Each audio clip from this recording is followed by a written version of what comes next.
want to make that radius perfectly consistent from one end to the other, and keep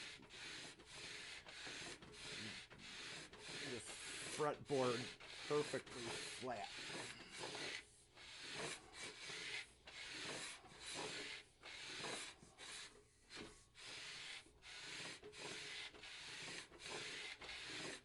Takes a long while, and I try to keep everything immaculate as I go.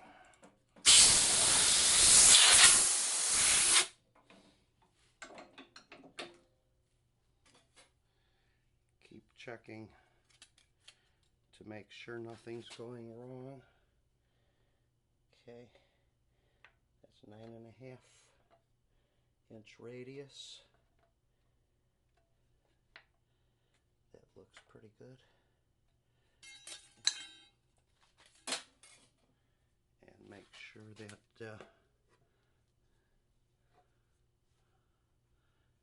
I'm not rocking.